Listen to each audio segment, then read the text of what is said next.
Assalamualaikum dan salam sejahtera kepada penonton setia channel ini. Dan kepada yang baru sampai di channel ini, kami mengucapkan selamat datang kepada anda.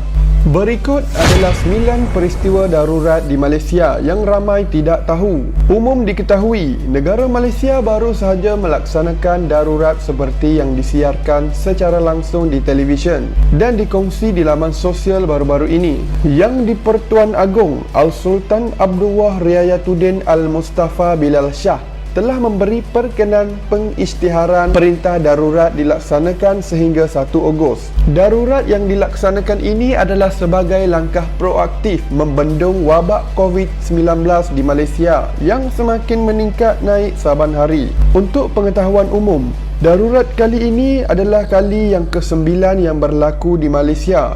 Berikut kami senaraikan sejarah baki 8 lagi kisah darurat yang pernah berlaku di negara Malaysia. Darurat Tanah Melayu 1948 hingga 1960.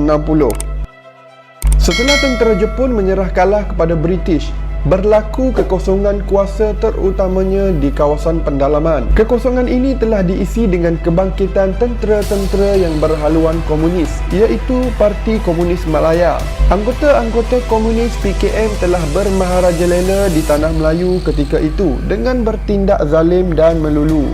Pembunuhan 3 orang pengurus ladang berbangsa Eropah di Sungai Siput, Perak pada tahun 1948 telah menyebabkan British di Malaysia mengisytiharkan darurat di seluruh kawasan Tanah Melayu dari tahun 1948 hingga 1960 bagi menangani pemberontakan oleh Parti Komunis Malaya.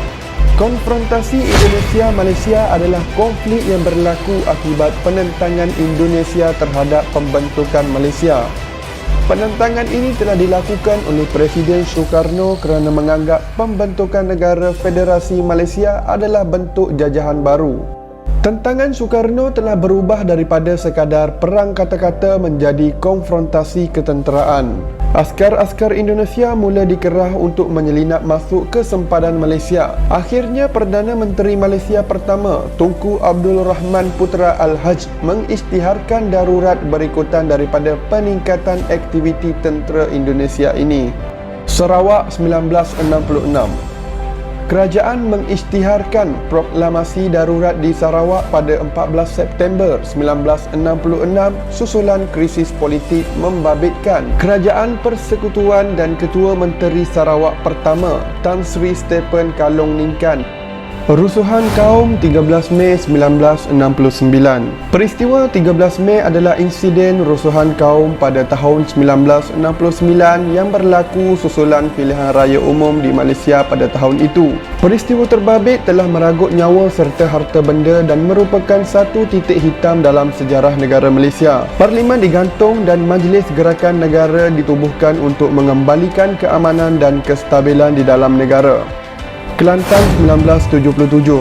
Darurat diisytiharkan oleh Yang di-Pertuan Agong Sultan Yahya Petra yang juga Sultan Kelantan ketika itu pada 8 November 1977. Pengisytiharan itu dibuat susulan krisis politik membabitkan Menteri Besar Kelantan Datuk Muhammad Nasir. Krisis politik tersebut bukan sahaja menggugat kestabilan politik, malah menimbulkan rusuhan kecil. Darurat diluluskan oleh Parlimen pada ketika itu yang memberikan kuasa penuh pada kerajaan pusat untuk memerintah negeri Kelantan. Jerebu 1997, 2005 dan 2013. Selain darurat yang berpunca daripada isu politik dan konflik antara kaum, darurat Jerebu juga pernah diisytiharkan pada 1997 di Sarawak, 2005 di Kelang dan 2013 Muar dan Ledang.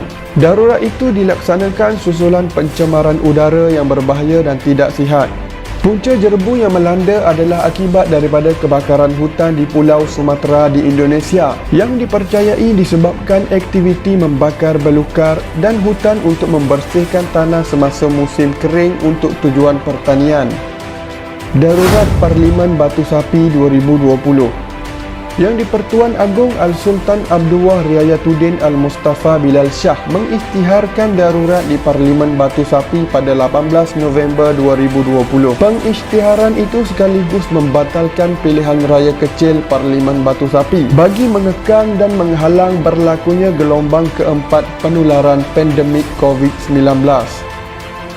Darurat Parlimen Gerik dan Dun Bugaya 2020.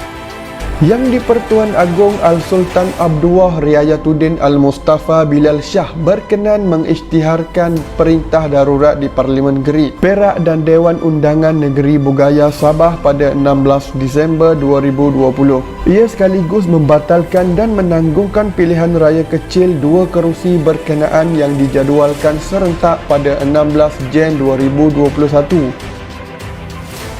Demikianlah 9 peristiwa darurat di Malaysia yang ramai tidak tahu. Tuliskan komen anda di ruangan komen di bawah atau cadangan anda untuk video yang akan datang. Dan semoga video kali ini dapat memberi manfaat kepada anda.